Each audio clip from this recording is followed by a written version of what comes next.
கிறிஸ்துவுக்குள் மிகவும் பிரியமானவர்களே, கர்த்தராகிய இயேசு கிறிஸ்து நாமத்தினாலே உங்களை வாழ்த்துகிறேன். சங்கீதம் 50:14-15. நீ தேவனுக்கு சோத்திர பலியிட்டு உன்னதமானவருக்கு உன் பொருத்தனைகளை செலுத்தி ஆபத்து காலத்தில் என்னை நோக்கி கூப்பிடு, நான் உன்னை விடுவிப்பேன், நீ என்னை மகிமைப்படுத்துவாய். ஆபத்து காலத்தில் சோர்ந்து போகாதீங்க. சிறு சிறு ஜபங்களை ஏறிடுங்க, சோத்திர பலியிடுங்கள், பொருத்தனை செய்யுங்கள். ஆபத்து காலத்தில் ஆண்டவரை நோக்கி கூப்பிட வேண்டும், அவர் உங்களை விடுவிப்பார். அவரை மகிமைப்படுத்த மறவாதீர்கள். ஆதியாகமம் 27:41-42 படி நம் முற்பிதாவாகிய யாக்கோபின் வாழ்க்கையில் உள்ள ஆபத்துகளை தேவன் எப்படி தப்புவிக்கிறார் என்பதை குறித்ததான முழுமையான விளக்கங்களை இந்த காணொளியில் நம் சகோதரி டாக்டர் ஜெயராணி ஆண்ட்ரூஸ் அவர்கள் பேசியிருக்கிறார்கள். பாருங்கள், கேளுங்கள். தேவன் உங்களோடு பேசுவாராக. God bless you. இந்த நாளிலும் இருக்கிற நேரத்தில் கர்த்தருடைய வார்த்தையை உங்களோடு கூட நான் பகிர்ந்து கொள்ள விரும்புகின்றேன். என்னோடு கூட சங்கீதங்களின் புத்தகத்திற்கு உங்கள் வேதத்தை திருப்பிக் கொள்ளுங்கள். 50ஆம் சங்கீதம் 14-15 வசனங்களை நாம் வாசிக்கலாம். நீ தேவனுக்கு ஸ்தோத்திர பலியிட்டு உன்னதமானவருக்கு உன் பொருத்தனைகளை செலுத்தி ஆபத்து காலத்தில் என்னை நோக்கி கூப்பிடு, நான் உன்னை விடுவிப்பேன், நீ என்னை மகிமைப்படுத்துவாய்.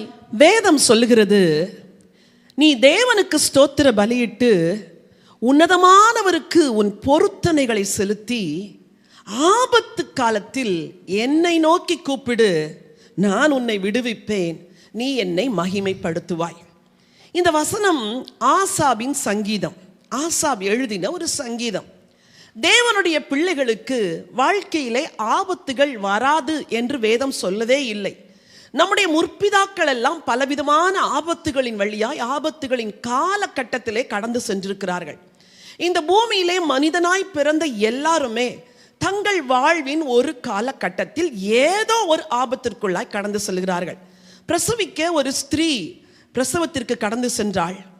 அவளுக்கு பிள்ளை இயல்பாய் பிறந்துவிடும் என்று மருத்துவர்கள் நினைத்தார்கள். பிள்ளை இயல்பாய் பிறக்கவில்லை.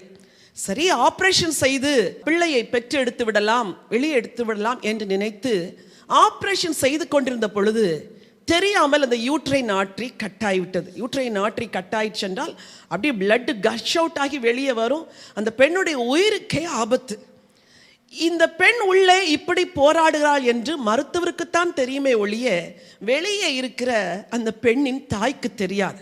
ஆனால் திடீரென்று ஆண்டவர் அந்த மகளை அபிஷேகத்தால் நிறைத்து, நீ இப்பொழுது உன் மகளுக்காய் ஜெபம் பண்ணு என்று சொன்னவுடன் இந்த தாய்க்கு என்ன ஜெபிக்கிறது என்றே தெரியவில்லை. இயேசுவின் ரத்தம் ஜெயம், இயேசுவின் ரத்தம் ஜெயம், என் மகளுடைய பிள்ளையும் பிழைத்து வெளியே வருவார்களப்பா, இப்பொழுது நம்முடைய தேவ தூதரை அனுப்பும், இயேசுவே நீர் உள்ளே போக வேண்டும் என்று இந்த தாய் தன்னை அறியாமல் சத்தமாய் ஜெபித்திருக்கிறார்கள். கூட இருக்கிறவர்கள்லாம் கேட்டார்களா, எதுக்கு நீ இவ்வளோ சத்தம் போட்டு ஜெபம் பண்ற, உள்ள பிரசவிக்கத்தானே போயிருக்கிறது குழந்தை, அவள் வந்து விடுவாள் என்று. ஆனால் அந்த தாய் நிறுத்தவே இல்லை. இந்த உணர்வை, இந்த உள் உணர்வை இந்த தாய்க்கு கொடுத்தது யார் தெரியுமா? பரிசுத்த ஆவியானவர்.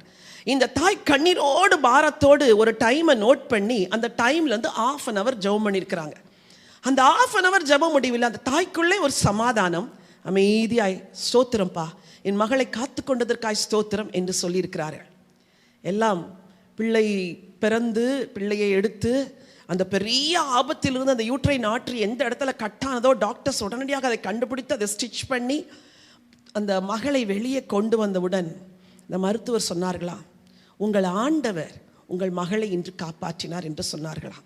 இந்த தாய் என்னம்மா என்ன நடந்தது என்ற பொழுது அவர்கள் முழுவதும் விளக்கவில்லை. ஆனால் கூட இருந்த ஒரு செவிலிய பெண் வந்து இந்த தாய்க்கு எவ்வளோத்தையும் சொன்னப்போ இது எந்த நேரத்தில் நடந்தது என்று தாய் கேட்டார்களாம்.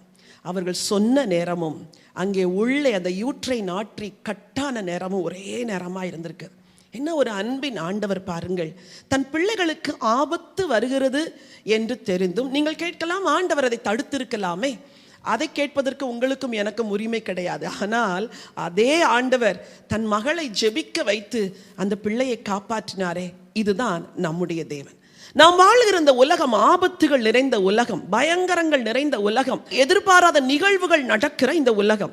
சரி, வேதத்தில் சில வசனங்கள் இப்படிப்பட்ட ஆபத்துகளை குறித்து நமக்கு சொல்லுகிறது. 2 சாமுவேலின் புத்தகம் 22ஆம் அதிகாரம் 19ஆம் வசனம் வாசியுங்கள். என் ஆபத்து நாளிலே எனக்கு எதிரிட்டு வந்தார்கள், கர்த்தரோ எனக்கு ஆதரவாய் இருந்தார். இப்படியாம் சங்கீதக்காரன் சொல்லுகிறார் தாவீது, என் ஆபத்து நாளிலே எனக்கு எதிரிட்டு வந்தார்கள். ஒரு யுத்த வீரன் எத்தனையோ யுத்தத்திற்கு போயிருப்பார். கொஞ்சம் யோசிச்சு பாருங்க. நினையாமல் ஒருவன் வில்லை எய்திருக்கலாம், அம்பை எய்திருக்கலாம். நினையாமல் ஒருவன் உள்ளே வந்து தாவீதை கொலை செய்திருக்கலாம். தாவீது சொல்லுகிறார், என் ஆபத்து நாளில் எனக்கு எதிரிட்டு வந்தார்கள், கர்த்தரோ எனக்கு ஆதரவாயிருந்தார். சங்கீதம் 20:1. ஆபத்து நாளிலே கர்த்தர் உமது ஜெபத்தை கேட்பாராக. ஆபத்து நாளிலே கர்த்தர் உமது ஜெபத்தை கேட்பாராக. யாக்கோபின் தேவனுடைய நாமம் உமக்கு உயர்ந்த அடைக்கலம் ஆவதாக. இந்த வசனத்தெல்லாம் ஏன் எழுதி வச்சாரு? நீங்க பூமியில வாழுகிற நாட்கள்ல உங்களுக்கு ஆபத்து வரும், ஆனால் ஆபத்து நாளிலே ஆண்டவர் உன் ஜெபத்தை கேட்பார். யாக்கோபின் தேவனுடைய நாமம் உனக்கு உயர்ந்த அடைக்கலம். The name of the Lord is a strong tower and the righteous run into it. அப்படி என்றால் ஆபத்து வரும்போது நீங்களும் நான் என்ன செய்யணும் தெரியுமா? உங்க நாமம் எனக்கு உயர்ந்த அடைக்கலமப்பா, நான் ஜெபம் பண்றேன்ப்பா, ஜெபத்தை நிறுத்த மாட்டேன்ப்பா, உங்க நாமத்துக்குள்ள ஓடி வரேன்ப்பா அப்படின்னு நீங்க ஜெபிக்கும் பொழுது ஆண்டவர் உங்களுக்கு அடைக்கலமா இருப்பார். சங்கீதம் 22:11. என்னை விட்டு தூரமாகாதேயும், ஆபத்து கிட்டி இருக்கிறது.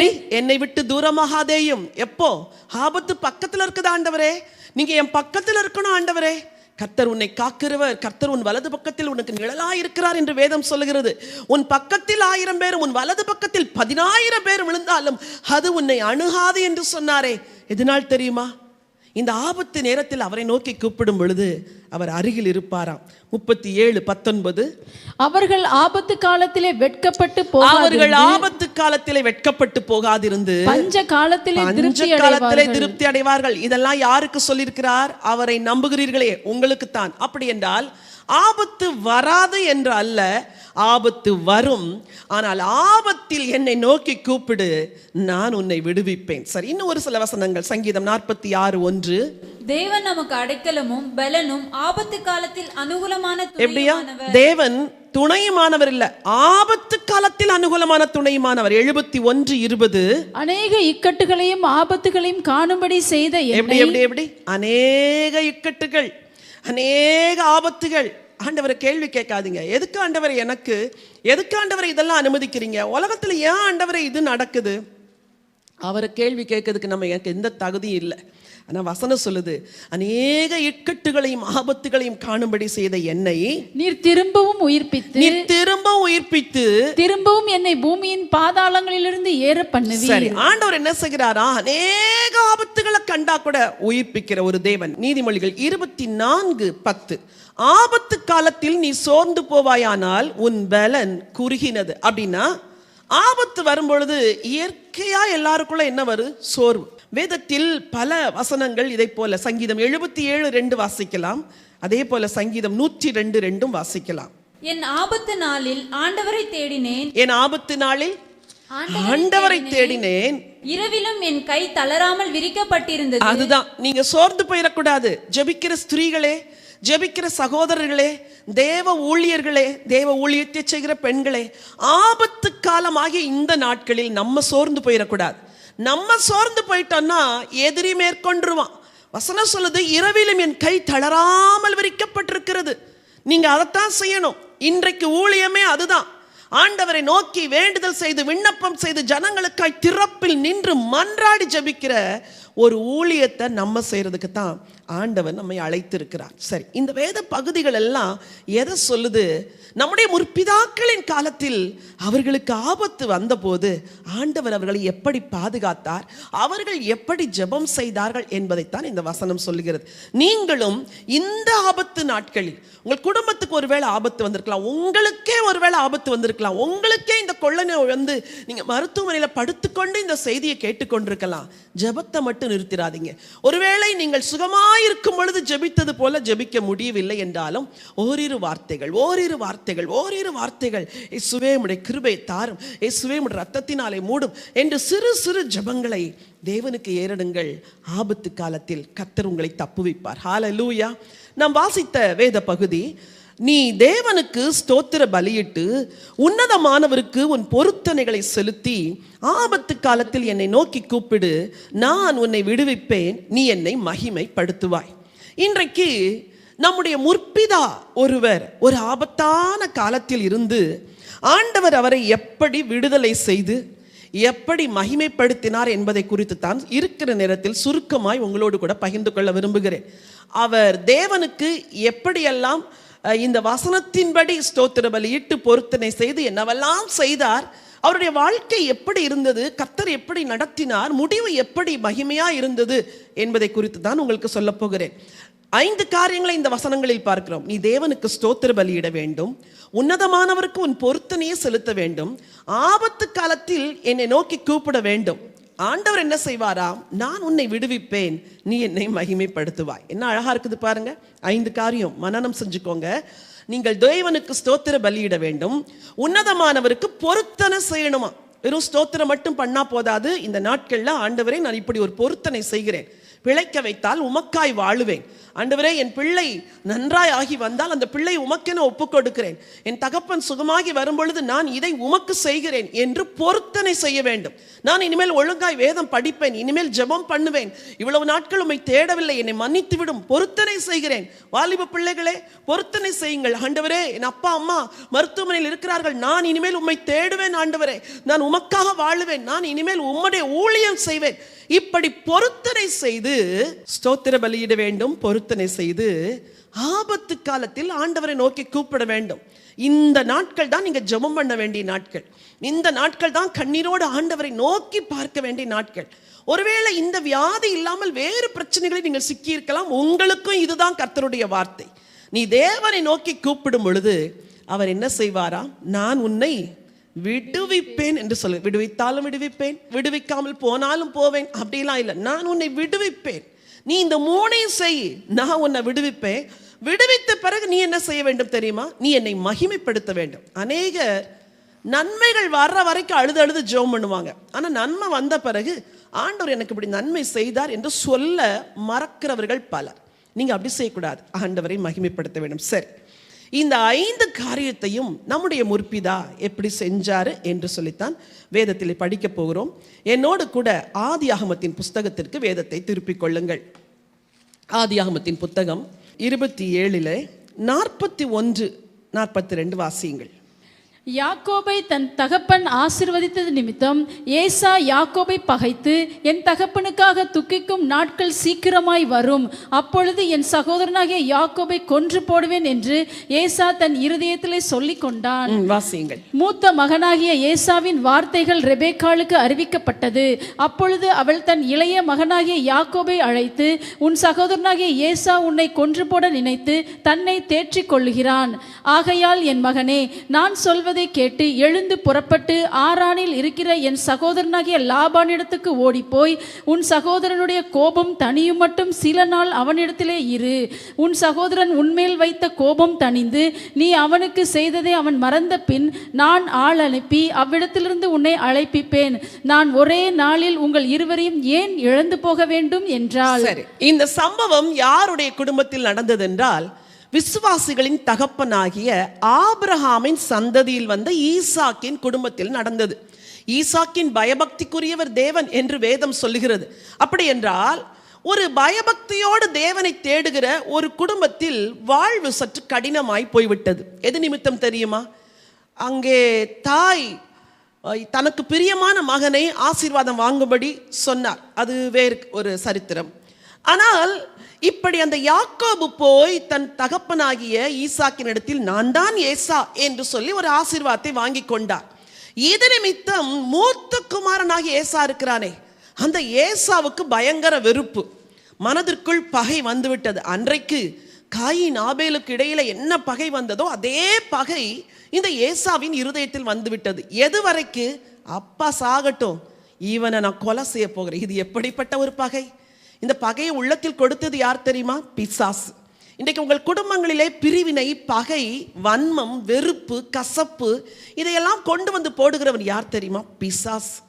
ஆகவேதான் நீங்கள் ஆண்டவரை நோக்கி ஜெபிக்க வேண்டும் என்று வேதம் சொல்லுகிறது.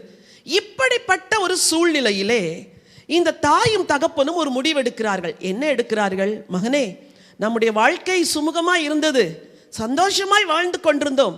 ஆனால் இந்த ஒரு சம்பவத்தின் நிமித்தம் இப்பொழுது வாழ்க்கை கடினமாய் மாறிவிட்டது. நீ இனிமேல் இங்கே இருந்தால் உன் சகோதரனாகிய ஏசா உன்னை நிச்சயமாய் கொலை செய்து விடுவான். நீ உடனே எழுந்து 16 இருக்கிற என் சகோதரனாகிய லாபானிடத்தில் போ என்று ஒரு தீர்மானத்தை எடுத்து யாக்கோபை அனுப்புகிறார்கள். நான் ரொம்ப யோசித்து பார்த்தேன். அவனை அனுப்பும் பொழுது ஒட்டகங்களோ கழுதைகளோ சேணம் வைத்து வேலைக்காரரை கூட வைத்து அங்கு அனுப்பவில்லை. கொஞ்சம் யோசிங்க. நீ அங்க போ என்று தாயும் தகப்பனும் அனுப்புகிறார்கள். இதே ஈசாக்குக்கு ஒரு பெண் தேடும்படி ஆபிரகாம் அனுப்பும் பொழுது தன்னுடைய வேலைக்காரனாகிய எலெயாசாரை அழைத்து நீ போ என்று 10 ஒட்டகங்களை கொடுத்து ஆட்களை கொடுத்து அங்கே லாபானுடைய வீட்டிற்கு தேடி போகும்படி அனுப்புகிறார். பாருங்கள், ஈசாக்கு ஏன் அப்படி செய்யலை அப்படின்னு எனக்கு தோணுச்சு. ஏன் செய்யலை? ஏன் யாக்கோபை தனியாக அனுப்புகிறார்? ஒருவேளை ஒட்டகங்களெல்லாம் சேர்த்து வைத்து அனுப்பினால் ஏசாவுக்கு இன்னும் கசப்பு கூடிவிடும். நாம் ஏற்கனவே ஆசீர்வாதத்தை வாங்கி கொண்டான் என்று கசப்போடு இருக்கிறான். ரெண்டாவது, ஒட்டகங்களெல்லாம் ஆயத்தம் பண்ணி வேலைக்காரங்களை ஆயத்தம் பண்ணால் இன்னும் 2-3 நாள் ஆகும். அதுக்குள்ள பிள்ளைய கொலை செஞ்சுட்டா என்ன பண்ண என்று தகப்பனும் தாயும் சேர்ந்து அந்த ஆபத்தான காலத்திலே நிச்சயமா நான் விசுவாசிக்கிறேன் ஈசாக்கு தேவனிடத்தில் ஜெபம் பண்ணித்தான் தன் பிள்ளையை அனுப்பியிருப்பார். யாக்கோபு செய்தது ஒரு வேளை தவறு என்று நாம் நினைத்தாலும் கூட ஈசாக்கு தேவனை நேசிக்கிறவரானபடியால் ஜெபம் செய்து தன் மகனை பத்திரப்படுத்தும்படி ஓரிடத்திற்கு அனுப்புகிறார். இந்த தூரம் எவ்வளவு தூரம் என்றால், இந்த பெயர்சபாவிலிருந்து ஆரானுக்கு போவதற்கு தூரம் 735 கிலோமீட்டர் தூரம். நான் கணக்கு போட்டு பார்த்தேன். சென்னையிலிருந்து கன்னியாகுமரி வரைக்கும் 706 கிலோமீட்டர். அப்படி என்றால் அதையும் தாண்டி இன்னொரு 20 கிலோமீட்டர் கடலுக்கு போனால் அவ்வளோ தூரத்தை இந்த யாக்கோபு அந்த நாட்களில் நடந்து போகணும். இந்த டேஸில் இருக்கிற வசதிகள், வாய்ப்புகள், செல்ஃபோன், மொபைல் அல்லது கார், பைக் என்று எதுவுமே கிடையாது. போனால் போனது தான். வழியில் என்ன ஆபத்து வருமோ, எந்த கொள்ளையர்கள் அவனை கொள்ளை கொண்டு விடுவார்களோ, அல்லது யோசேப்பை அடிமையாய் விற்றார்களே அதுபோல அந்த நாட்களில் அடிமைத்தனம் அதிகமாக இருந்தபடினால் யாராவது அடிமையாய் கொண்டு போய் விடுவார்களோ, இப்படியெல்லாம் பயந்து தெரிந்த பிள்ளையை ஒரு ஆபத்தான சூழ்நிலைக்குள் அனுப்புகிறார்கள். யாரை நம்பி? கர்த்தரை நம்பி.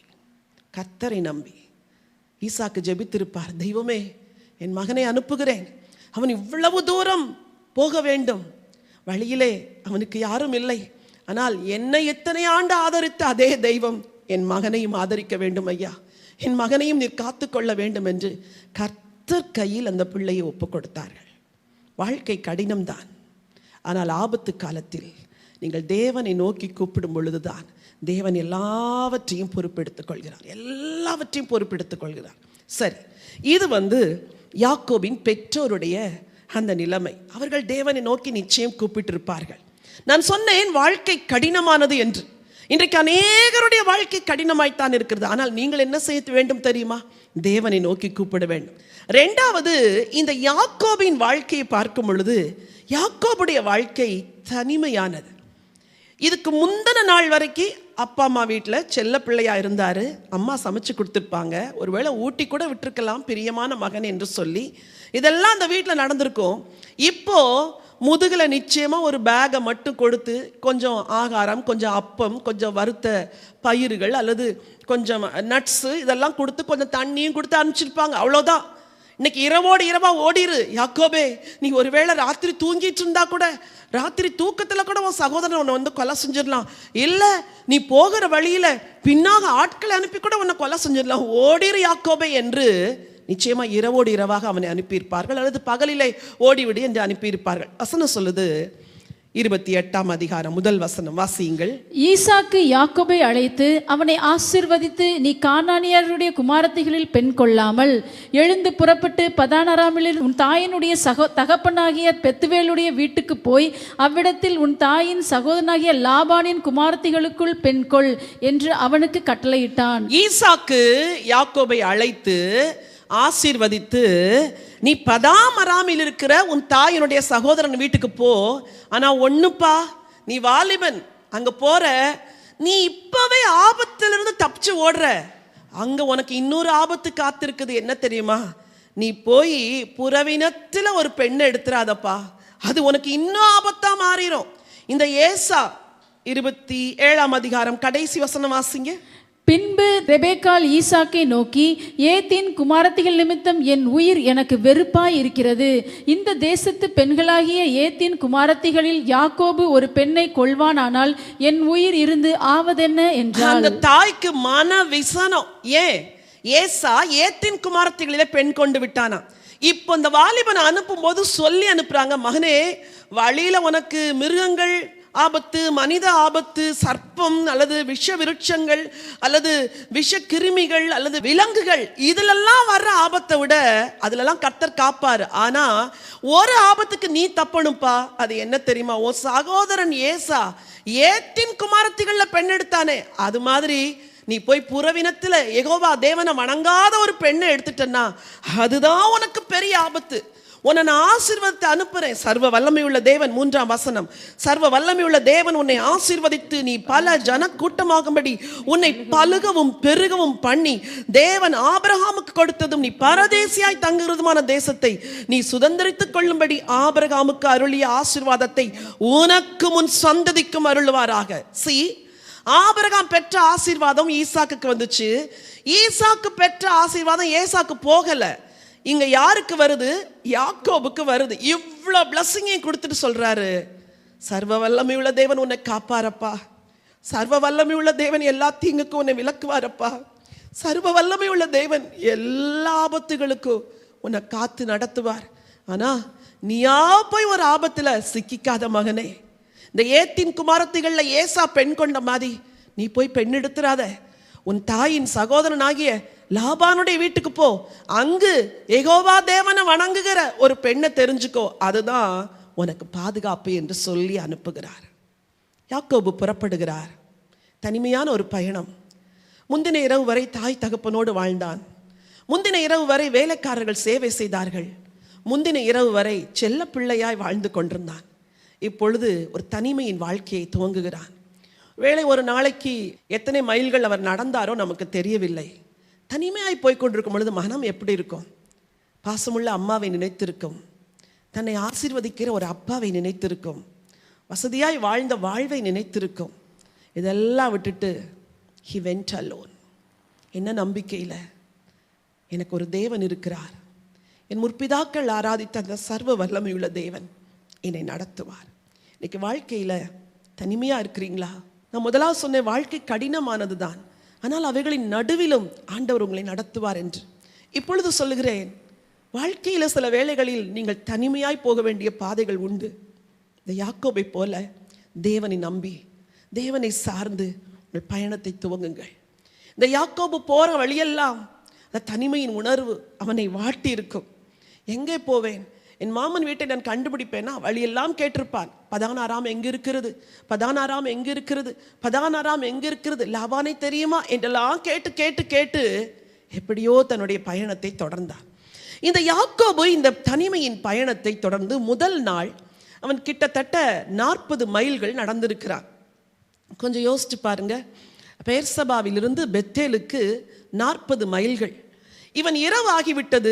எங்கோ ஒரு இடத்தில் வனாந்திரத்தில் ஒரு கல்லை தலையின் கீழாய் வைத்து நித்திரை செய்கிறான். அந்த நித்திரை பத்திரமான நித்திரையா? நிச்சயமாய் கிடையாது. எங்கிருந்து ஒரு சிங்கம் வருமோ, எங்கிருந்து ஒரு நரி வருமோ, அல்லது கரடி வருமோ, எங்கிருந்து ஒரு வலுசற்பம் வந்து தீண்டுமோ, இதெல்லாம் அவனுக்கு தெரிஞ்சா கூட யாரை நம்பி நித்திரை செய்தான் தெரியுமா? உங்கள் தகப்பன் சொல்லி அனுப்பினாரே, சர்வ வல்லமையுள்ள தேவன் உன்னை ஆசீர்வதித்து நீ பல ஜனக்கூட்டமாகும்படி உன்னை பலகவும் பெருகவும் பண்ணி ஆபிரகாமுக்கு கொடுத்த அந்த ஆசீர்வாதத்தை உனக்கும் உன் சந்ததிக்கும் தருவார் என்று ஆசீர்வதித்தாரே. அந்த ஆசீர்வாதத்தின் மேன்மையை உணர்ந்தவனாய், என் தேவன் என்னை பலுக பண்ணுவார், என் தேவன் என்னை பெருக பண்ணுவார். நான் இப்பொழுது தனிமையாக இருக்கிறேன், என் தகப்பன் என்னை ஆசீர்வதித்திருக்கிறார். அந்த வார்த்தை மாறாது. என் தேவனுடைய இந்த ஆசீர்வாதம் பொய் சொல்லாது. நான் நிச்சயமாய் ஆசீர்வாதமாக இருப்பேன். எனக்கு ஒரு துணையை தருவார், எனக்கு சந்ததியை தருவார், நான் வாழுவேன், என் சந்ததி தான் இந்த கானானை சுதந்திரிக்க போகிறது என்ற விசுவாசத்தினால் அன்றைக்கு இரவு கண்ணயர்ந்து நித்திரை செய்கிறான். எனக்கு அன்பானவர்களே, வாழ்க்கை கடினமானது தான், ஆனால் ஒரு தேவன் கூட இருக்கிறார். ஆபத்தில் உதவி செய்கிற ஒரு ஆண்டவர்.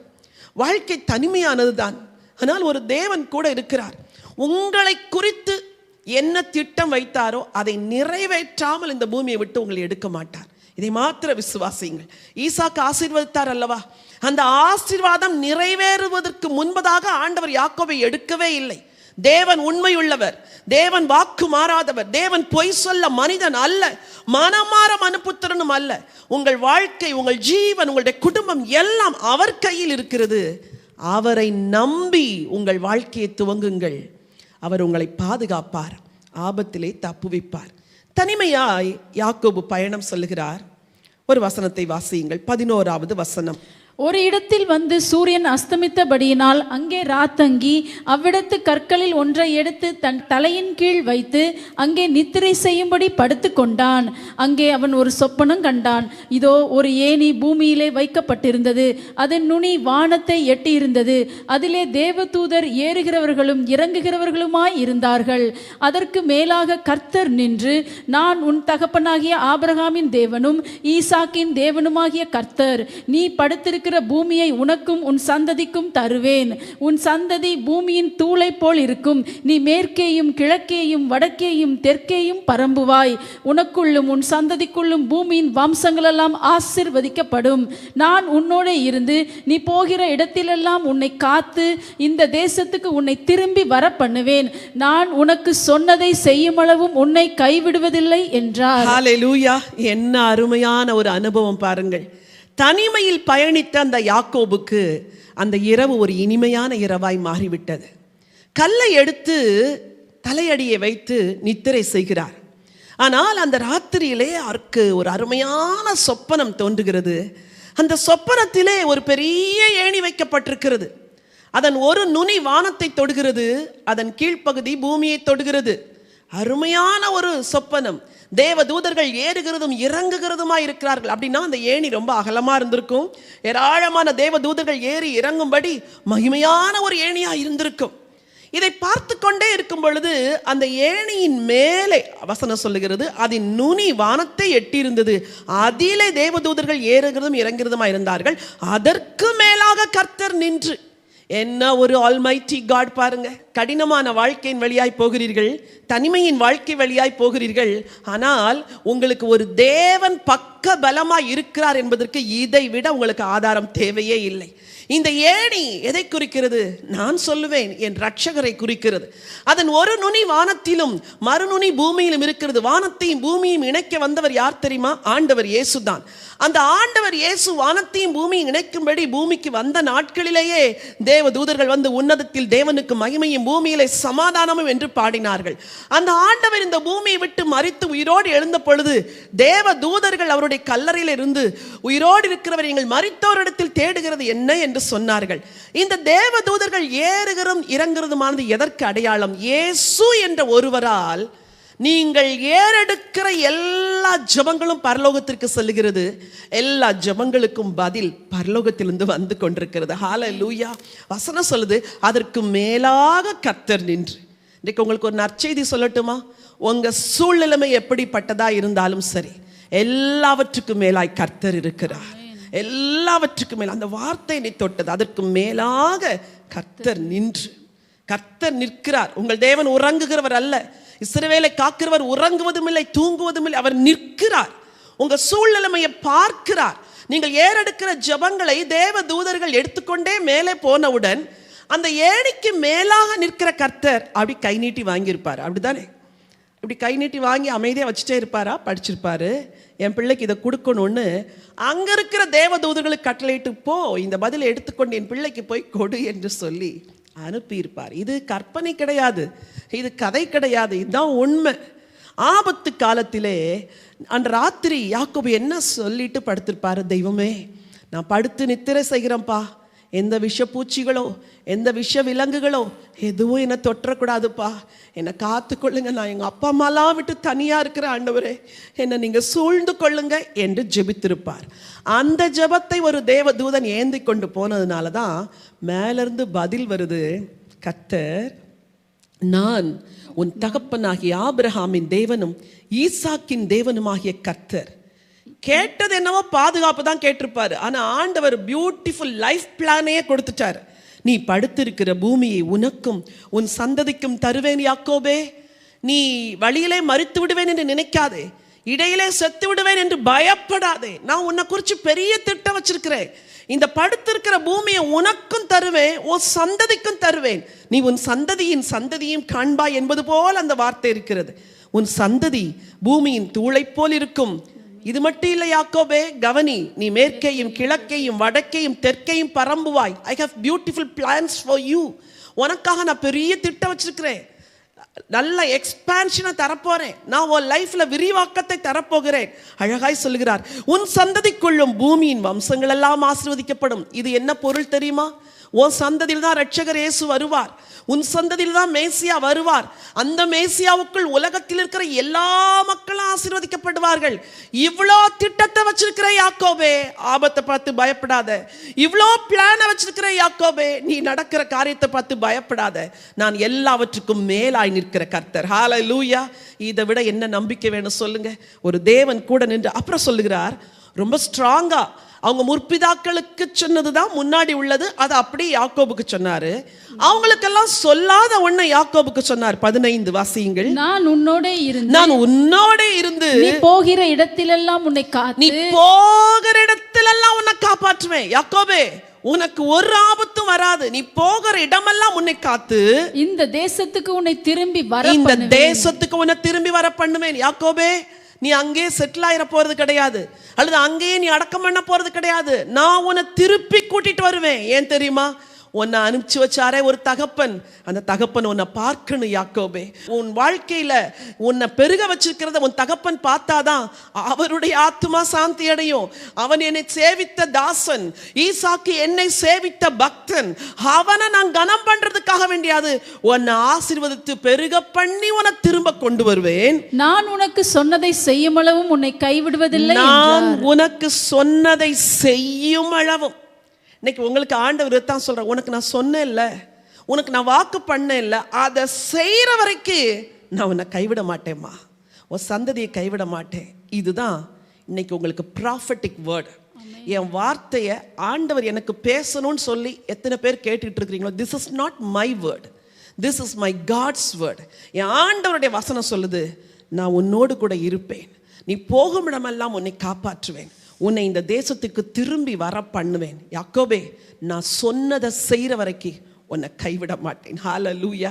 இதை விட உங்களுக்கு என்ன அஷ்யூரன்ஸ் வேணும்? இதை விட என்ன வார்த்தை வேணும்? ஒரு கடினமான வாழ்க்கை சூழ்நிலையில் இருந்து ஒரு தனிமையில் பயணித்த ஒரு வாலிபனுக்கு ஆண்டவர் கொடுத்த இனிமையான அனுபவம் தான் தேவன் அவனோடு பேசின அனுபவம். இன்னைக்கு கஷ்டத்தின் பாதையில், கண்ணீரின் பாதையில் இருக்கிறீங்களா? நீங்கள் ஆண்டவர்கிட்ட கேளுங்க, என் கூட பேசுங்கப்பா. ஆண்டவர் முதலாவது வேதத்தின் மூலமாய் தான் பேசுவார். இந்த ஒரு வாரமாய் கேள்விப்பட்ட எல்லா நிகழ்ச்சிகளை குறித்து நான் மிகவும் கலங்கி போனேன். என்னப்பா இது, நீங்கள் எனக்கு என்ன வார்த்தை சொல்கிறீங்கன்னு நான் ஆண்டவரிடத்தில் கேட்டபோது எனக்கும் ஒரு வசனம் கொடுத்தார். அந்த வசனத்தை பெற்ற பிறகு என் ஆவியில் ஒரு பெரிய களி கூறுதல். இப்படி ஆண்டவரை என்ன நினைக்கிறீங்க, இப்படி ஆண்டவரை என்ன நேசிக்கிறீங்கன்னு சொல்லி என் சோர்வுகள் எல்லாம் மாறி போச்சு. இன்னைக்கு உங்களுக்கு நான் சொல்கிறேன், ஆண்டவர் இந்த வேதத்தின் மூலமாக இவங்களோடு கூட பேசுவார். ஒருவேளை நீங்கள் தரிசனங்கள் சொப்பனங்களை காண்கிறவர்களா இருப்பீர்கள் என்றால், எனக்கு தரிசனத்தின் மூலம் பேசும், சொப்பனத்தின் மூலம் பேசும் என்று கேளுங்கள், ஆண்டவர் பேசுவார். எப்படியோ கர்த்தர் பேசினாதான் உங்க பயம் மாறும். சரி, கடினமான வாழ்க்கை, தனிமையான வாழ்க்கை இப்போ இனிமையாக மாறிடுச்சு. எதனால? கர்த்தர் பேசுறதுனால. அந்த சொப்பனம் பயங்கரமான சொப்பனம். இப்போ யாக்கோபு ஏதாவது ஒரு கஷ்டம் வரும்போது என்ன நினைப்பாரு? எனக்கு ஒரு ஏணி இருக்குது, எனக்கு ஒரு தேவதூதர்கள் ஏறுகிறவன் இறங்குறவன் இருக்கிறாங்க, எனக்கு அதுக்கு மேலே நிற்கிற ஒரு தேவன் இருக்கிறார், அவருடைய வார்த்தை இருக்கிறது, அவருடைய ஆசீர்வாதம் இருக்கிறது, நான் பயப்படவே மாட்டேன். இந்த நம்பிக்கையில் அன்றைக்கு அந்த இடத்துல இருந்து எழும்புகிறார். எழும்பின பிறகு நடந்த செய்திகளை வாசிக்க விரும்புகிறேன். 16வது வசனம். யாக்கோபு நித்திரை தெளிந்து விழித்த போது மெய்யாகவே கர்த்தர் இந்த ஸ்தலத்தில் இருக்கிறார், மெய்யாகவே கர்த்தர் இந்த ஸ்தலத்தில் இருக்கிறார், இதை நான் அறியாதிருந்தேன் என்றார். ரெவலேஷன், ஆண்டவரை குறித்து உங்களுக்கு வருகிற ரெவலேஷன் இருக்கு பாருங்க, அதுதான் உங்களை ஸ்ட்ரெங்தன் பண்ணும். கேட்கணும், ஆண்டவரே எனக்கு உங்களை வெளிப்படுத்துங்க, உங்க வார்த்தையை வெளிப்படுத்துங்க. என்ன சொல்றார்? இது ரொம்ப ஸ்பெஷல் பிளேஸ், மெய்யாகவே ஆண்டவர் இங்க இருக்கிறார், இதை நான் அறியாதிருந்த எனக்கு ஆண்டவர் வெளிப்படுத்தினார். வாசியுங்கள். அவன் பயந்து, இந்த ஸ்தலம் எவ்வளவு பயங்கரமாய் இருக்கிறது, இது தேவனுடைய வீடே அல்லாமல் வேறல்ல, இது வானத்தின் வாசல் என்றான். இது தேவனுடைய வீடே அல்லாமல் வேற அல்லவே அல்ல, இது வானத்தின் வாசல் என்றான். ஹல்லேலூயா. என் அன்பு சகோதர சகோதரிகளே, உங்களுக்கு வானத்தின் வாசல் திறந்திருக்கிறது. தேவனுடைய வீடு உங்களை காப்பாற்றுகிறது. அவருக்குள் வந்த வெளிப்பாடு, இது தேவனுடைய வீடு, இது வானத்தின் வாசல். இன்னைக்கு உங்க ஜெபங்களுக்கு பதில் வரல நினைக்கிறீங்களா? இன்னைக்கு நான் சொல்றேன், ஒரு வானத்தின் வாசல் உங்களுக்கு திறந்திருக்குது. இன்றைக்கு நான் உங்களுக்கு சொல்றேன், ஒரு ஏணி உங்களுக்காய் வைக்கப்பட்டிருக்கிறது. இன்று நான் உங்களுக்கு சொல்லுகிறேன், தேவ தூதர்கள் ஏறுகிறவர்களும் இறங்குகிறவர்களுமாய் உங்கள் ஜெபங்களை எடுத்துக்கொண்டு போய் தேவனிடத்தில் பதிலை வாங்கி கொண்டு வருவார்கள். இன்றைக்கு நான் உங்களுக்கு சொல்றேன், வானத்தின் வாசல் உனக்கு இருக்கிறது. அந்த ஏணிக்கு மேலாய் நிற்கிற ஒரு தேவன், நான் சர்வ வல்லமை உள்ள தேவன், உன்னோடு கூட இருப்பேன்னு ஏணி மேல, அதுக்கு மேல வானத்துல உச்சியில் இருந்த தேவன் கீழே இறங்கி வந்துட்டார். நீ யாரு கூட வாசம் பண்ண? யாக்கோபோடு கூட வாசம் பண்ண. வசனம் சொல்லுது, நான் உன்னோடே இருந்து நீ போகிற இடத்திலெல்லாம் உன்னை காத்து இந்த தேசத்துக்கு உன்னை திரும்பி வர பண்ணுவேன். நான் உனக்கு சொன்னதை செய்யும் அளவும் உன்னை கைவிட மாட்டேன். யாக்கோபு, நீ எங்க போனாலும் நான் கூடவே இருக்கிறேன்ப்பா. இந்த அஷூரன்ஸ் தான் இன்னைக்கு உங்களையும் என்னையும் காக்கிறது. கர்த்தர் உன்னை காக்கிறவர், உன் வலது பக்கத்தில் உனக்கு நிழலாய் இருக்கிறவர். பகலிலே வெயிலாகிலும் இரவிலே நிலவாகிலும் உன்னை சேதப்படுத்துவது இல்லை.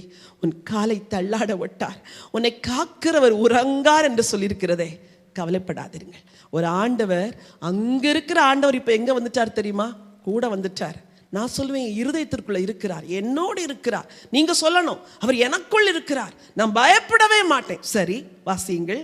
அதிகாலையிலே யாக்கோபு எழுந்து தன் தலையின் கீழ் வைத்திருந்த கல்லை எடுத்து அதை தூணாக நிறுத்தி அதன் மேல் எண்ணெய் வார்த்து அந்த ஸ்தலத்திற்கு பெத்தேல் என்று பெயரிட்டான்.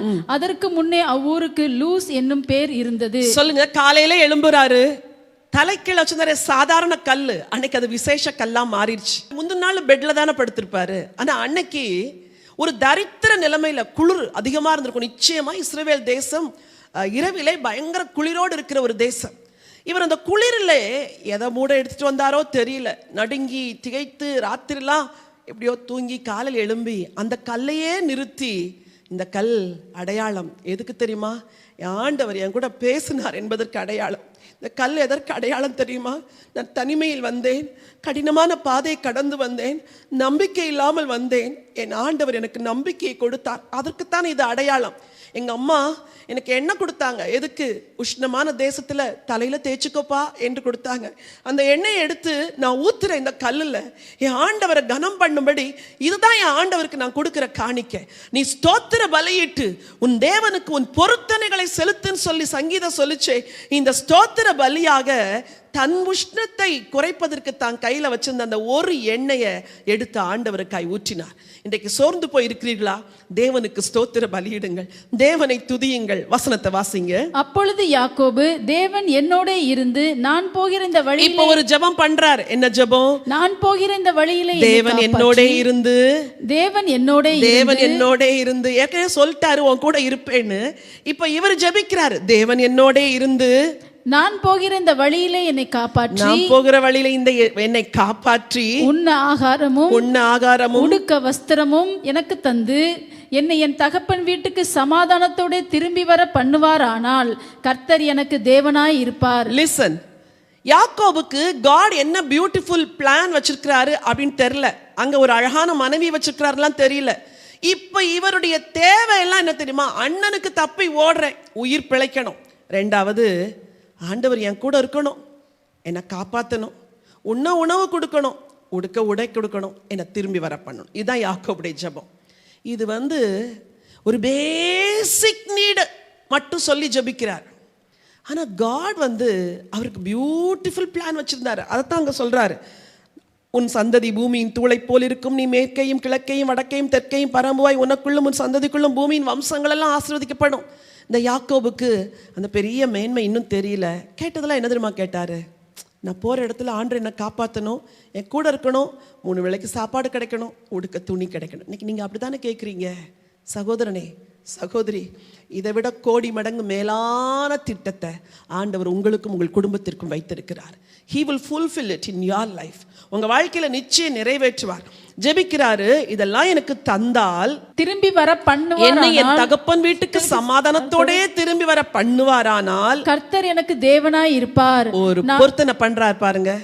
இதெல்லாம் ஆண்டவர் செஞ்சுட்டாருன்னா, ஐ மேக் அ covenant, அவர் தான் எனக்கு தெய்வம், யாக்கோபு செய்த பெரிய பொருத்தனை, எங்கள் அண்ணன் வழி விலகி போயிட்டாரு. எங்கள் அண்ணன் தேவன் அல்லாத குடும்பத்தில் போய் பெண்ணை எடுத்துட்டு அந்த வழிபாடுக்கு போயிட்டார். ஆனால் நான் கர்த்தரைத்தான் தெய்வமாக கொள்ளுவேன். ஏன் தெரியுமா? எங்கள் அப்பா எனக்கு சொல்லி அனுப்பினார். சர்வ வல்லமையுள்ள தேவன், நீ பலகவும் பெருகும்படி செய்வார்னு சொல்லி அனுப்பினாரு. அந்த தேவன் தான் என் தேவன். இன்னைக்கு நீங்கள் ஒரு பொருத்தனை செய்யணும். தேவன் தான் எனக்கு தேவன். இந்த ஆபத்தான சூழ்நிலைமையில், இந்த இக்கட்டான சூழ்நிலைமையில் என் தேவனை நான் மறுதலிக்க மாட்டேன். இந்த நெருக்கமான சூழ்நிலைமையில் என் தேவனை கேள்வி கேட்க மாட்டேன்.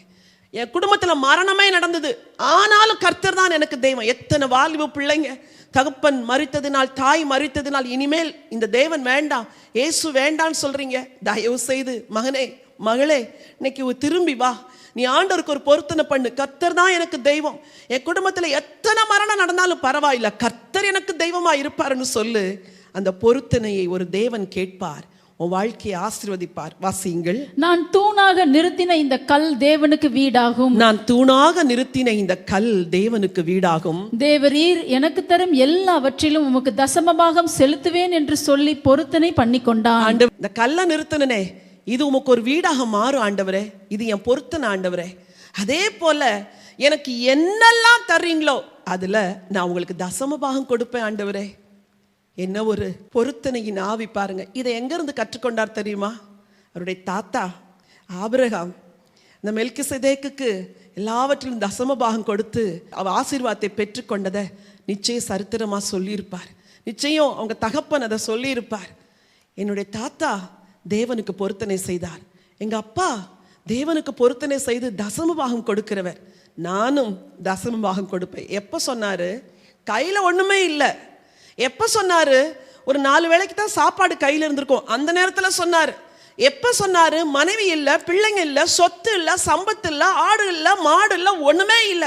தனி மனுஷனா இருக்கும்போது he made a covenant. ஆண்டவர்கிட்ட ஒரு உடன்படிக்கை பண்ணார். ஆண்டவரே, நீர் நான் போகிற இடத்திலெல்லாம் என்னோடு கூட வந்து என்னை காப்பாற்றி உண்ண உணவும் உடுக்க உடையும் தருவீர் என்றால் நான் நிறுத்தினேனே இந்த கல் உமக்கு ஆண்டவரே உம்முடைய ஆலயமாகும் உம்முடைய வீடாகவும் மாற ஆண்டவரே. நான் செஞ்சனே பொருத்தனை ஆண்டவரே, நீங்க எனக்கு தேவனா இருப்பீங்க ஆண்டவரே. எல்லாத்துக்கும் மேல எனக்கு நீங்க தர்றதில்ல, நான் தசம பாகம் கொடுப்பேன் ஆண்டவரே. என் அன்பு தேவனுடைய பிள்ளைகளே, இன்னைக்கு நீங்க தேவனுக்கு செய்ய வேண்டிய பொருத்தனை இதுதான். யாருக்கு தேவன் என்ன பேசுகிறாரோ எனக்கு தெரியாது. என்ன பொருத்தனை உங்களை செய்ய சொல்றாரோ செஞ்சிருங்க.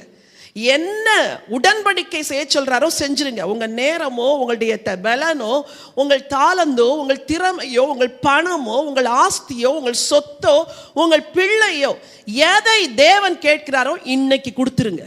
ஆபத்து காலத்தில் நீ என்னை நோக்கி கூப்பிடு, நான் உன்னை விடுதலை செய்வேன் என்று சொன்னாரே, அழகா சொல்லி முடிக்கிறார். உமக்கு தசம பாகம் செலுத்துவேன் என்று சொல்லி பொருத்தனை பண்ணி கொண்டார். எதுவுமே இல்லாத நேரத்தில் ஒரு வாலிபன் பொருத்தனை செஞ்சானே. அன்பான வாலிபனே, அன்பான வாலிப மகளே, உனக்கு மகிமையான எதிர்காலம் இருக்குது, ஆனா நீ எதையுமே பார்க்கல. இன்னைக்கு நீ என்ன தெரியுமா செய்யணும்? இந்த யாக்கோபு செய்த பொருத்தனை போல நீ தேவனுக்கு பொருத்தனை செய்யணும். நீ தேவனுக்கு பொருத்தனை செய்யும். வாழ்க்கை அந்த கனவு வந்த பிறகு இனிமையா மாறுச்சு. இப்போ அவருக்கு பெரிய நிறைவு வந்துச்சு. என்ன நிறைவு தெரியுமா? தேவன் எனக்கு சொன்னாரு, நானும் தேவனுக்கு செஞ்சுட்டேன். இன்னைக்கு உங்களை பார்த்து கேட்குறேன், what you have done for God? நீங்கள் ஆண்டவருக்கு என்ன செஞ்சுருக்கிறீங்க? இன்னைக்கு நிறைய பேர் சொல்கிறீங்க, காணிக்க போட்டேன், அதை போட்டேன். அதெல்லாம் காணிக்க போட்டால் உங்களுக்கு ஆசீர்வாதம், அப்படி தானே? நீ ஆண்டவருக்கு என்ன செஞ்ச? ஆண்டவருக்கு உன் வாழ்க்கையில் என்ன செஞ்ச?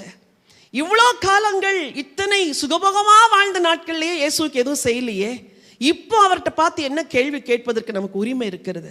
Take a decision. இன்னைக்கு ஒரு தீர்மானம் எடு வாலிப மகனே, தீர்மானம் எடு வாலிப மகளே, சகோதரனே, சகோதரி, என் அன்பு தாயே, என் அன்பு தகப்பனே. நீங்க வச்சிருக்கிற ஆஸ்தியெல்லாம் எங்க கொண்டு போறீங்க? நீங்க வச்சிருக்கிற ஆஸ்தியெல்லாம் இன்னைக்கு எத்தனையோ பேர் நேத்து இருந்தவங்க இன்னைக்கு இல்ல, மறிச்சிட்டாங்க. கூட இருந்தவங்க கூட அவங்களுடைய அடக்க ஆராதனை இல்லை. அப்படிப்பட்ட ஒரு கொடுமையின் நாட்கள்ல உனக்கு ஆஸ்தி எதற்கு? நீங்கள் தேவனுக்காய் உங்களை ஒப்புக்கொடுங்க. உன் நேரத்தை வீணடிக்காத மகனே, உங்கள் நேரங்களை வீணடிக்காத நீங்கள் தேவனுக்கு கொடுங்கள். உங்கள் இளமை, உங்கள் பலன், உங்கள் தாளந்து, உங்கள் அறிவு, உங்கள் திறமை எல்லாத்தையும் இயேசு கொடுங்க. பொருத்தனை பண்ணுங்க ஒண்ணுமே இல்லாத நாட்கள்ல. ஆண்டவர் இந்த பொருத்தனையை அங்கீகரிச்சு ஆசீர்வதித்தாரா? ஆதியாகமத்தின் புத்தகம் 35 அதிகாரத்திற்கு வேதத்தை திருப்பிக் கொள்ளுங்கள். முதல் 3 வசனங்களை வாசிங்க. தேவன் யாக்கோபை நோக்கி, நீ எழுந்து பெத்தேலுக்கு போய் அங்கே குடியிருந்து நீ உன் சகோதரனாகிய ஏசாவின் முகத்திற்கு விலகி ஓடி போகிற போது உனக்கு தரிசனமான தேவனுக்கு அங்கே ஒரு பலிபீடத்தை உண்டாக்கு என்றார். அப்பொழுது யாக்கோபு தன் வீட்டாரையும் தன்னோட கூட இருந்த மற்ற அனைவரையும் நோக்கி, உங்களிடத்தில் இருக்கிற அந்நிய தெய்வங்களை விலக்கி போட்டு உங்களை சுத்தம் பண்ணி கொண்டு உங்கள் வஸ்திரங்களை மாற்றுங்கள். நாம் எழுந்து பெத்தேலுக்கு போவோம், வாருங்கள். எனக்கு ஆபத்து நேரிட்ட நாளில் என் விண்ணப்பத்துக்கு உத்தரவு அருளி செய்து நான் நடந்த வழியிலே என்னோட கூட இருந்து தேவனுக்கு அங்கே ஒரு பலிபீடத்தை உண்டாக்குவேன் என்றான். என்ன ஒரு அருமையான ஒரு இருதயம் பாருங்க. தனி மனிதனாய் அவன் வந்த பொழுது தேவனுக்கு செய்த பொருத்தனையை அந்த தேவ மனிதன் மறக்கவில்லை. ஆண்டவர் யாக்கோபை நோக்கி சொல்லுகிறார், நீ எழுந்து பெத்தேலுக்கு போய் அங்கே குடியிருந்து நீ உன் சகோதரனாகிய ஏசாவின் முகத்திற்கு விலகி ஓடி போகிற போது உனக்கு தரிசனமான தேவனுக்கு அங்கே ஒரு பலிபீடத்தை உண்டாக்கு என்றார். யாக்கோபு செய்த பொருத்தனைய தேவனும் மறக்கல, அவர் ஞாபகத்தில் வைத்திருக்கிறார். எத்தனை பொருத்தனை பண்ணீங்க, ஒன்ன கூட நிறைவேற்றலையே. தேவன் ஞாபகத்தில் வைத்திருக்கிறார் என்று உங்களுக்கு தெரியுமா?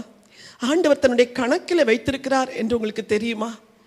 ஆண்டவர் அதை ஞாபகமாய் வைத்திருக்கிறார் என்று தெரியுமா? சொல்றார், அப்ப நீ செஞ்சியப்பா, போய் ஒரு பலிபீடத்தை கட்ட. அவனுடைய குடும்பம் கோலும் கையுமாய் போன யாக்கோபு இப்பொழுது 2 பரிவாரத்தோடு கூட திரும்பி வருகிறார். பெத்தேலுக்கு வரும் பொழுது அந்த பழைய ஞாபகங்கள் வந்திருக்கும். இதே இடத்தில் நான் தனிமையாய் வந்தேன், நான் ஆபத்து நிறைந்த சூழ்நிலையில் இருந்தேன், ஒரு தேவன் என்னோடு கூட இருந்தார், எனக்கு தரிசனமானார், பெரிய ஏணியை காட்டினார், தேவதூதர்கள் ஏறுகிறதும் இறங்குமான காட்சியை காட்டினார். அப்ப சொன்னார், நீ போ, நான் உன்னோடு கூட இருந்து இந்த ஸ்தலத்துக்கு உன்னை திரும்ப வர பண்ணுவேன் என்று சொன்னார். சொன்ன கர்த்தர் நிறைவேற்றினார் என்று நிச்சயமாய் யாக்கோபு நினைத்திருப்பார்.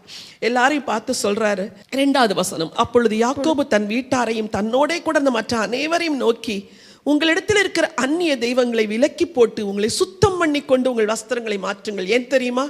நான் அன்னைக்கு பொருத்தனை பண்ணேன் ஆண்டவரே, நீங்க தான் எனக்கு தெய்வமா இருப்பீங்கன்னு சொன்னேன். உங்களில் யாராவது அந்நிய தெய்வங்களை வச்சிருந்தீங்கன்னா தயவு செய்து விலக்கிருங்க. கர்த்தர் ஒருவரே நமக்கு தேவன். ஹல்லேலூயா.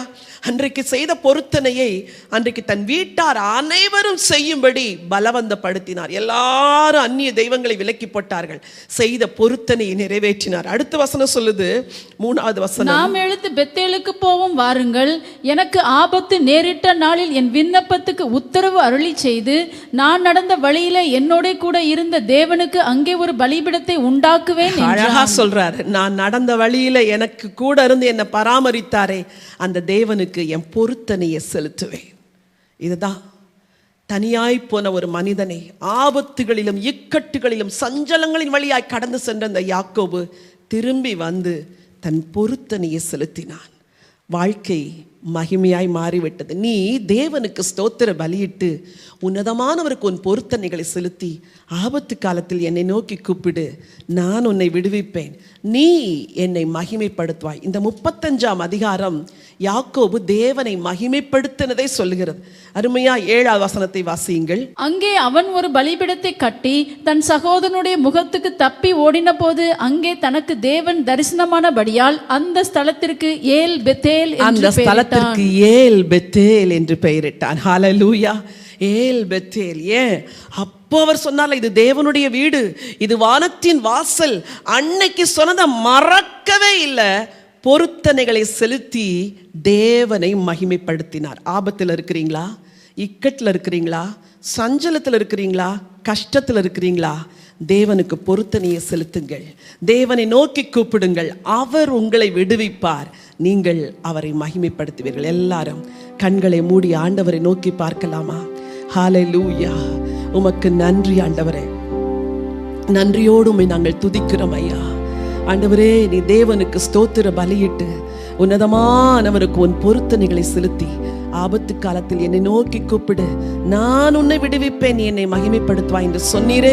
உம்முடைய பிள்ளைகளுக்கு பிரசங்கிக்கப்பட்ட இந்த வார்த்தைகள் இன்றைக்கு அவருடைய வாழ்க்கையில கிரியை செய்யட்டும் ஐயா. நன்மைகளாலும் கிருபைகளாலும் நிரப்புங்க ஆண்டவரே. வசனத்தை கேட்ட ஒவ்வொருவரும், உணர்த்தப்பட்ட ஒவ்வொருவரும் உம்முடைய வார்த்தைக்கு கீழ்ப்படிந்து ஒரு ஆபத்துக்கும் பயப்படாமல் தைரியமாய் வாழ கர்த்தர் கிருபை செய்வீராக. உம்முடைய ஆசீர்வாதத்தை உம்முடைய ஜனத்தின் மேல் உம்முடைய அடியால் கட்டவிழ்த்து விடுகிறேன் ஆண்டவரே. நன்மைகள் வரட்டும், கிருபைகள் வரட்டும், ஆசீர்வாதம் ஆசீர்வதியும். மீட்பர் இயேசு கிறிஸ்துவின் நாமத்தில் ஜெபிக்கிறேன் நல்ல பிதாவே, ஆமென்.